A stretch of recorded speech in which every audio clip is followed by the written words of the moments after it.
하나님의 말씀 구약성경 잠언 14장 10절부터 12절까지 우리 함께 한 목소리로 읽겠습니다. 잠언 14장 10절부터 12절까지 우리 함께 읽습니다. 시작. 마음의 고통은 자기가 알고 마음의 즐거움은 타인이 참여하지 못하느니라. 악한 자의 집은 망하겠고 정직한 자의 장막은 흥하리라. 어떤 길은 사람이 보기에 바르나 필경은 사망의 길이니라. 아멘. 하나님을 경외하며 말씀을 붙잡고 살아가는 슬기로운 자는 자신의 삶이 늘 하나님의 뜻 안에 있는지 점검하며 살아가기 때문에 선한 길에서 벗어나지 않습니다. 그러나 미련한 자는 남을 속이면서 결국 자신까지도 속입니다. 그리고 죄를 우습게 여기며 영적으로 무감각한 삶을 살아가게 되죠.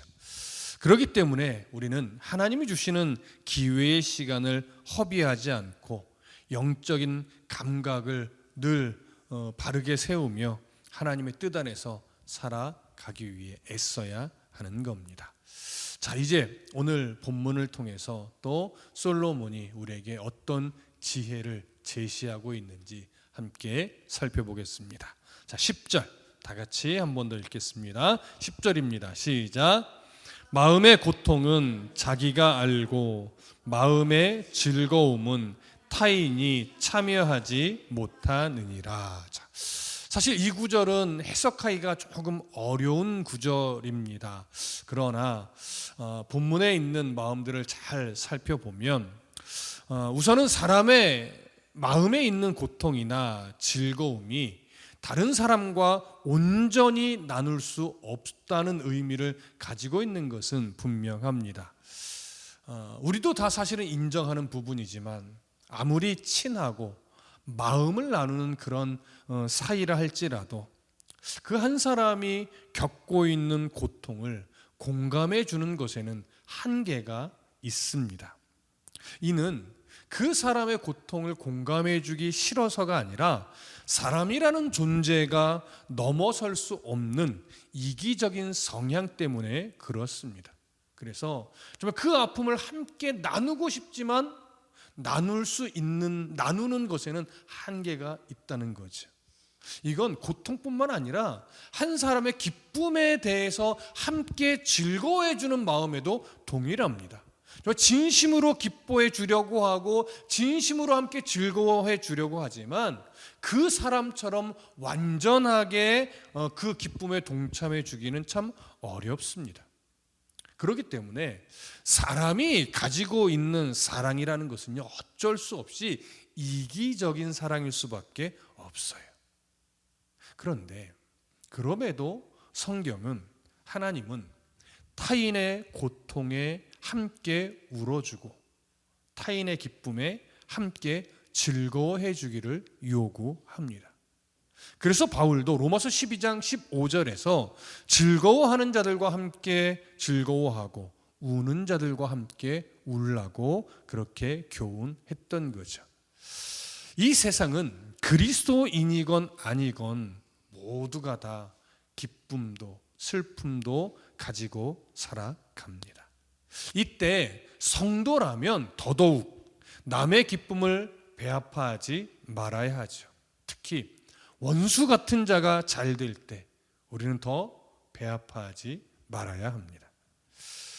남의 행복을 기뻐하지 않는 것, 시기라고 표현할 수 있지요.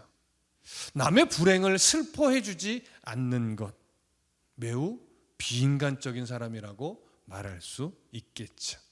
그렇기 때문에 우리는 힘들어도 왼수 같은 자라 할지라도 그들의 기쁨에 함께 즐거워해 주고 그들의 아픔에 함께 슬퍼해 줄 줄 아는 그런 마음을 가질 수 있어야 합니다. 그러기 위해서 사실 그리스도인이라면 조금이라도 노력을 합니다. 그러기 위해서. 그런데 우리가 이런 노력을 할 때 한 가지 놓치지 말아야 할 것이 있는데 그것이 뭐냐면 내가 지금 너무나 큰 슬픔을 당하고 있을 때라도 내 옆에 누군가 즐거워할 일이 생긴다면 그 사람과 즐거워해 줄 수 있어야 한다는 거예요. 내게 정말 너무나 행복한 일이, 즐거운 일이 생겼어요. 그럴 때 내 옆에 누군가 울게 되는 일이 생긴다면 함께 울어줄 수도 있어야 한다는 거죠. 교회 공동체 안에서는 정말 서로 간에 이런 자세를 먼저 가져야 합니다. 교회 공동체 밖에서 우리 세상 속에서 살아가는 사람들 관계 속이라면 나라도 우리라도 그렇게 하기 위해 애써야 하지요. 조금 전에도 얘기했지만 왼수 같은 자, 정말 나를 너무 힘들게 하는 자라 할지라도 우리는 이런 자세를 가지기 위해 노력해야 합니다. 이것이 성경의 요구죠. 그렇기 때문에 이 요구는요, 쉬운 요구가 아니에요. 참 어려운 요구예요. 하지만 그러기 위해서 우리는 노력해야 합니다. 완벽할 수는 없죠. 어떻게 정말 왼수 같은 자가 잘 되는 꼴을 보고 우리가 진심으로 기뻐해 줄 수 있겠습니까? 어떻게 보면 참 불가능한 요구처럼 보이기도 합니다. 그럼에도 우리는 그리스도의 명령을 따라 성경의 가치를 따라 그렇게 하려고 노력해야 합니다. 그렇다면 그리스도인이 타인을 향해 함께 즐거워해주고 함께 울어줘야 하는 이유, 왼수 같은 자라 할지라도 그들의 슬픔을 우리가 욕하지 말고 함께 좀 아파해주고, 왼수 같은 자가 잘 되더라도 시기하거나 배 아파하지 않아야 하는 그 이유가 뭐냐? 우리의 모든 희노애락을 사람은 못 알아주지만 나를 누구보다 사랑하시는 하나님은 다 헤아려 주기 때문입니다. 그러니 나의 마음을 나를 사랑하시는 하나님 아버지가 헤아려 준다는 것의 가치를 내가 깊이 느끼지 못하면요, 타인을 향해 함께 기뻐해주고 함께 울어주는 일 절대 할 수가 없어요. 사람의 위로에는 분명 한계가 있습니다. 여러분, 부부를 할지라도 서로 위로해주고 함께 기뻐해주는 거 한계가 있잖아요. 싫어서가 아니에요. 그건 사람이 가지고 있는 한계라서 어쩔 수가 없는 거예요. 하지만 하나님의 위로에는, 하나님의 기뻐해 주시는 그 마음에는 한계가 없죠. 오히려 나보다 나를 더 사랑하시기 때문에 나보다 더 기뻐해 주시고 나보다 더 가슴 아파하시는 분이 바로 하나님이죠. 근데 그런 사랑은, 그런 마음은요, 자식을 향한 부모의 마음이 많이 닮아 있어요. 자식을 향한 부모의 마음도 사실은 한계가 있어요. 영원하거나 무한이지는 않아요. 하지만 그래도 우리를 향한 하나님의 마음을 그나마 조금 비교해 볼 수 있는 건 자식을 향한 부모의 마음이죠. 자식보다 더 가슴 아파하는 게 부모의 마음이고, 자식이 잘 될 때 누구보다 더 기뻐해 주는 것이 부모의 마음인 것처럼 세상을 살아갈 때 우리의 아픔과 우리의 기쁨을 누구보다 더 깊이 헤아려서 더 기뻐해 주고 더 가슴 아파하시는 우리 하나님이 계시기 때문에 우리는 기꺼이 타인을 위로하며 살아갈 수 있는 힘이 생기는 겁니다. 그러니 내 삶을 누구보다 기뻐해 주시는 하나님의 사랑을 마음 깊이 새기고 살아가야 타인의 기쁨을 내 일처럼 기뻐해 줄 수 있고 타인의 아픔을 내 일처럼 슬퍼해 줄 수 있는 그런 모습을 가질 수 있는 거죠. 그러니 잘 들어보십시오. 그리스도인은 타인을 위로할지언정 타인의 위로에 너무 기대어 있어서는 안 됩니다. 우리는 오직, 그리스도인은 오직 하나님의 사랑에 기대어 살아가는 법을 배우며 가야 돼요. 하나님의 사랑에는요, 그냥 너무 기대도 상관없어요. 그러나 사람의 위로에 너무 기대면 그만큼 실망이 큽니다.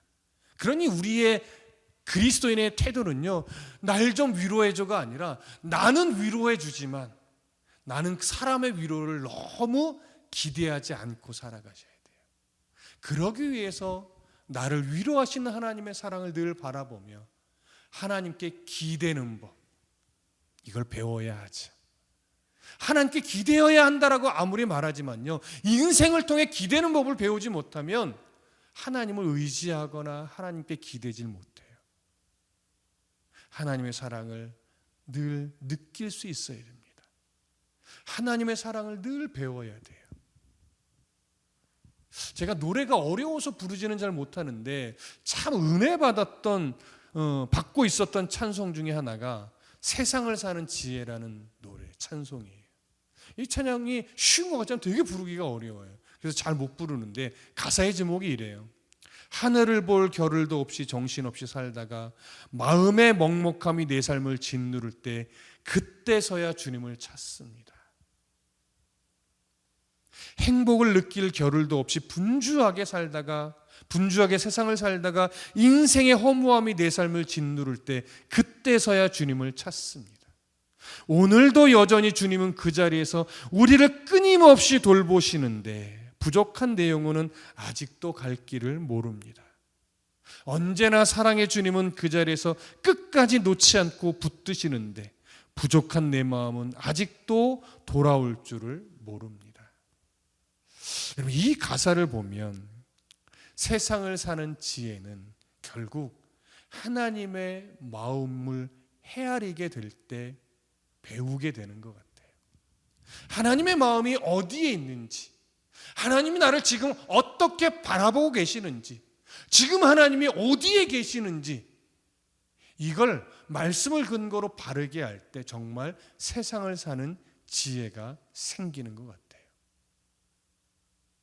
세상을 사는 것은요, 경험이라는 것이 너무 중요합니다. 그래서 어른들의 경험을 우리가 무시할 수 없는 거잖아요. 하지만 인생을 살아갈 때 인생에서 겪는 경험이 너무나 중요하지만 그 경험들이요, 하나님의 말씀 밖에 있을 때는 때로는 그 경험이 나를 하나님과 멀어지게 하는 어리석은 경험이 돼요. 근데 그 인생의 경험이 하나님의 말씀 안에서 녹아져 있는 인생의 경험이라면 그 경험은 정말 세상을 사는 아름다운 지혜가 됩니다. 그러니 그리스도인은 항상 인생을 통해서 넘어지고 일어나며 배우는 그 경험이 말씀과 동행하면서 배우는 경험이 되어야 해요. 그것이 세상을 사는 지혜이거든요. 그러니 이런 세상을 사는 지혜를 어떻게 말로 가르칠 수가 있겠습니까? 삶으로 보여줘야 되고 내가 직접 인생 속에서 겪으며 배울 수밖에 없는 거죠. 이렇게 하나님을 경험하며 하나님의 말씀을 통해 인생을 경험하며 하나님께 기대는 법을 배우고 말씀을 근거로 세상을 사는 지혜를 배우게 되면 내가 지금 어떤 모습이든지 어디서 어떤 삶을 살아가든지 당당한 자신 있는 소망 있는 그런 그리스도인의 삶이 될 수 있는 겁니다. 그렇기 때문에 저는 이 10절을 놓고 고민하며 어떻게 이것을 풀어가야 되나 참 깊이 고민할 때 결국 이 10절은 사람을 의지하지 않고 하나님을 의지하는 법을 배우게 하는 바로 그 지혜를 우리에게 요구하는 구절이라 생각이 됐습니다. 여러분도 동의하십니까? 사람을 의지하는 그리스도인이 아니라 하나님만 의지하는 그런 그리스도인이 되시기를 간절히 소망하고 축복합니다. 11절과 12절을 함께 읽겠습니다. 시작. 악한 자의 집은 망하겠고 정직한 자의 장막은 흥하리라. 어떤 길은 사람이 보기에 바르나 필경은 사망의 길이니라. 자, 사람의 위로와 칭찬을 너무 기대지 않는 삶, 그런 삶이 중요한 이유는요, 사람을 자꾸 의지하는 자는 결국 사람만 보게 돼요. 근데 사람을 의지하기보다 하나님을 의지하려고 애쓰는 자는 늘 누구만 봐요? 하나님만 봐요. 하나님께 집중한단 말이죠. 그래서 하나님께 집중하는 그리스도인은요, 악인의 형통을 별로 부러워하지 않아요. 악인의 형통을 자꾸 부러워하게 되면 악인의 습관을 따라가게 돼요. 그것이 참 무서운 겁니다. 그러니 그 악인의 습관을 따라가게 되면 결국 어떻게 되느냐? 나의 잘됨이 자랑거리가 돼요. 하나님의 시선보다 사람의 시선을 의식하는 자가 돼요. 그렇게 살면서 이 세상에서 무엇인가를 내가 가지게 되고 소유하게 되고 누리게 되잖아요. 그럼 그것이 전부라고 여기고 살아가게 돼요. 하지만 성경은 늘 이렇게 말합니다. 악한 자의 집은 결국 망한다. 물론 이 망한다는 것이 현실에서도 망하는 일이 생기겠지만 궁극적으로는요, 무엇이 망하는 걸까요? 하나님이 인정하지 않는 것이 망하는 거예요. 하나님이 기뻐하지 않는 삶이 망하는 거예요. 마지막 때 내가 너를 도무지 모른다라고 하는 소리를 듣는 자가 인생이 폭망한 자예요. 어떤 목회자의 목회가 성공하는 목회일까요? 하나님이 인정하는 목회죠. 어떤 목회자의 목회가 망하는 목회일까요? 하나님이 인정하지 않는 목회예요. 그래서 저는 순간순간 두려울 때가 있어요. 하나님이 과연 어찌됐든 담임 목회자로 세운 저의 이 다드림교회 사역을 인정하실까? 이 생각을 하면 순간순간 사실 두려워요. 늘 정직하고 싶어 했고 늘 말씀 앞에 올바르게 반응하기 위해 노력하고 있지만 그럼에도 하나님이 나의 목회 사역을 인정해 주실까? 나는 정말 우리 전도사님들과 동역자로 그 리더십을 갖고 있는 목회자가 맞을까? 이런 두려움이죠. 근데 그래도 또 감사한 건 제가 이런 두려움을 갖고 있는 목회자여서 또 감사해요. 그러면서 기도하는 것은 하나님, 이런 두려움이 좀 제발 끝까지 사라지지 않게 도와주십시오. 이런 기도도 해요. 정말 하나님이 인정하는 목회일까? 그 감각만 놓치지 않는다면 그래도 우리는 악인의 길을 따라가지는 않을 겁니다. 그렇다면 선교의 삶도 동일하겠죠. 우리는 늘 강박으로 하라는 것이 아니라 늘 순간순간 하나님이 내 삶의 걸음을 인정하실까? 이건 소유의 많고 적음도 아니고 권세의 높고 낮음도 아니에요. 하나님이 내 삶을 기뻐하신다면 그 인생은 성공한 인생이란 말이죠. 근데 하나님이 내 삶을 인정하시지 않는다면 그건 아무리 많은 것을 가지고 있고 아무리 높은 위치에 있다 할지라도 망하는 인생이에요. 그래서 오늘 성경은 악한 자의 집은 망한다고 하는 거예요. 하나님이 기뻐하지 않으니까요. 하지만 정직한 자의 장막은 흥한대요. 하나님이 과연 내 삶을 인정하실까? 기뻐하실까? 이런 어떤 두려움을 가지고 신중하게 내 삶을 말씀에 비추어 살아가는 그 성도의 삶은 하나님이 인정하시죠. 하나님이 기뻐하세요. 그러니 그 삶의 장막이 흥하는 것은 당연한 거죠. 때로는 현실적인 흥함도 주세요. 하지만 더 중요한 건 현실적인 세상에서의 흥함이 아니라 하나님이 기뻐하는 그 미소를 바라볼 수 있는 삶. 이것이 진짜 흥하는 인생이고 흥하는 장막이죠. 그래서 우리가 앞으로도 계속 조심해야 될 것이 뭐냐면 바로 12절의 말씀입니다. 12절을 보면 이렇게 돼 있어요. 어떤 길은 사람이 보기에 바르나 필경은 사망의 길이니라. 이게 무슨 의미겠습니까? 어떤 길은 사람이 보기에는 바르다고 여겨요. 왜요? 눈에 보기에 정말 그럴듯하고 눈에 보기에 때로는 화려하고 눈에 보기에 되게 대단해 보이거든요. 근데 중요한 건 뭐예요? 그 화려함을 하나님이 주신 것인가?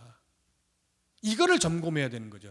그것이 점검되지 않는다면 그 화려함, 그 성공적인 인생같이 보이는 그 삶은 사망의 길일 수도 있는 거예요. 그러니 가장 중요한 건 눈에 보이는 모습이 어떠한가가 아니라 그 삶의 중심이, 그 흔적이, 그 장막이 하나님이 인정하시는 모습인가. 이게 가장 중요한 거죠. 그래서 마태복음 7장 13절과 14절에 보면 예수님이 이렇게 말씀했어요. 좁은 문으로 들어가라.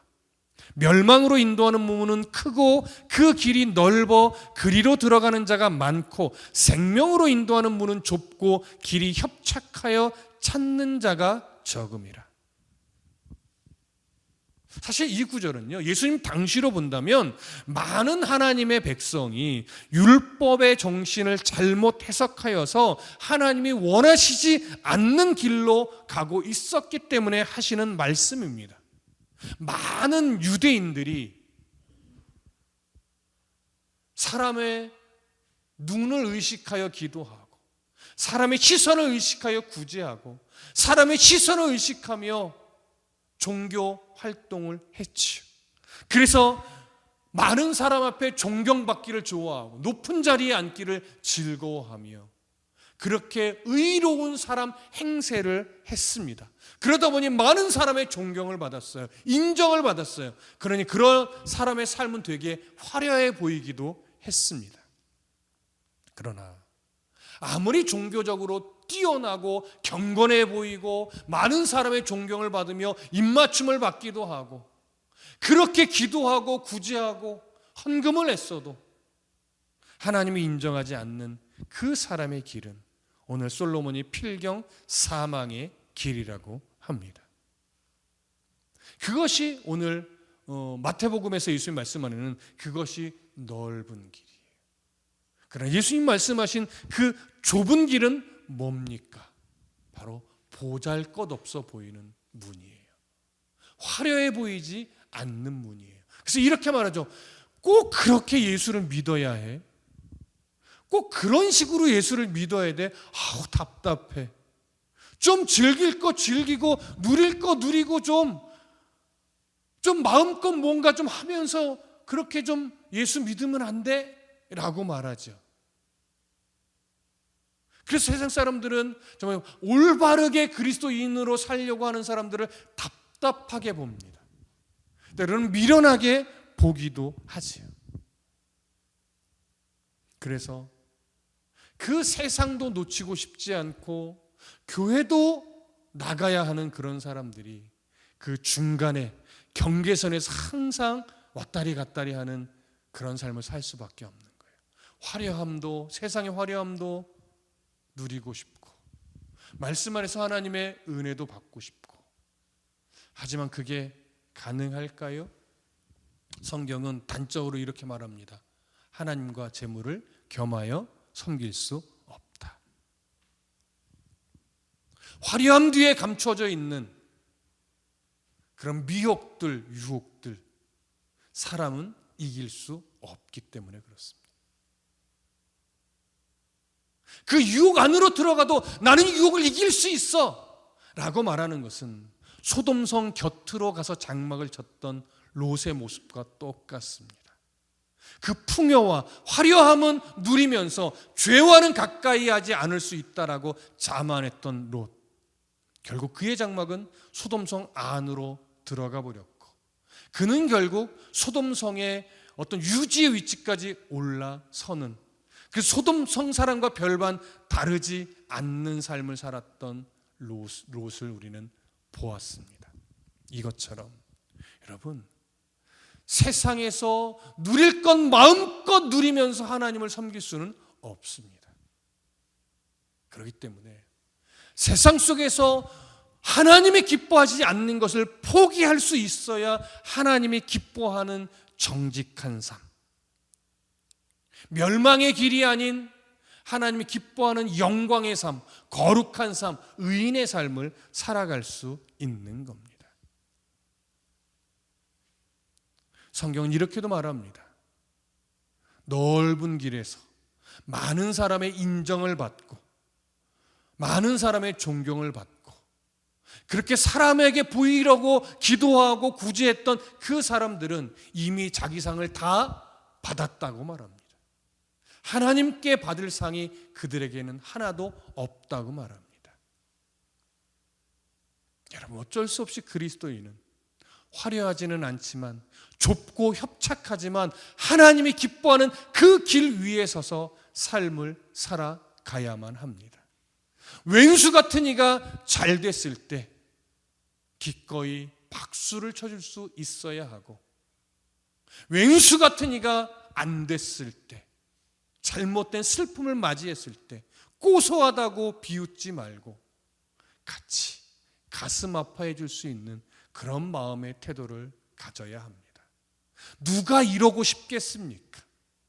어느 누구도 왼수 같은 일을 위해서 좋은 말, 좋은 어떤 행동 해주고 싶지 않죠. 사실 저도 싫어요.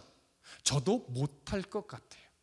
하지만 오늘 성경이 그것을 요구하는 이유는 하나님이 우리를 사랑하시기 때문이고, 우리를 사랑하시는 그 하나님이 그걸 원하시기 때문입니다. 그 하기 싫은 그 일을 해야 하는 것이 그리스도인이 마땅히 가야 할 좁은 길 중에 하나의 모습이에요. 그것을 하나씩 하나씩 해낼 때 우리는 세상을 사는 지혜가 무엇인지 알게 됩니다. 여러분, 세상을 사는 지혜는요, 돈 많이 버는 지혜가 아닙니다.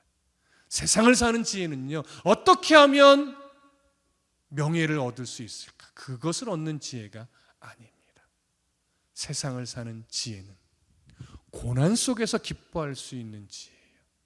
세상을 사는 지혜는요, 슬픔 속에서도 감사할 수 있는 입을 여는 그런 지혜예요. 세상을 사는 지혜는요, 많은 것을 가지고 있음에도 겸손할 수 있는 지혜예요. 세상을 사는 지혜는요, 어떻게 말하고 행동하는 것이 하나님이 기뻐하는 모습일까를 늘 고민하는 지혜예요. 그래서 그리스도인은 세상을 사는 지혜가 필요합니다. 자녀를 어떻게 대해야 할지, 세상에도 많은 말을 합니다. 좋은 책도 많이 읽고요, 오은영 박사에게 물어봐도 좋은 말을 해주겠죠. 그러나 궁극적으로 자녀를 대하는 정말 깊은 길은 결국 말씀 안에 있습니다. 세상에서 말하는 것이 도움이 안 된다는 말이 아닙니다. 분명 도움이 되지요. 그러나 더 깊이 바라보면 결국 하나님의 말씀 안에서 자녀를 대하는 지혜를 우리는 얻어야 돼요. 결국은 하나님의 말씀 안에서 세상 속에서 하나님의 아름다우심을 드러내는 지혜를 우리는 발견해야 된단 말이지. 그렇게 오늘 솔로몬의 교훈처럼 화려해 보이는, 그러나 하나님이 없는 그 길을 사모하는 인생이 아니라 좁고 협착하여 보잘것없는 길처럼 보인다 할지라도 하나님이 기뻐하고 하나님이 인정하는 그 길 위에 서서 세상을 지혜롭게 살아가는, 세상을 말씀 안에서 정직하게 살아내는 그런 성도의 삶이 되시기를 간절히 소망하고 축복합니다. 기도하겠습니다.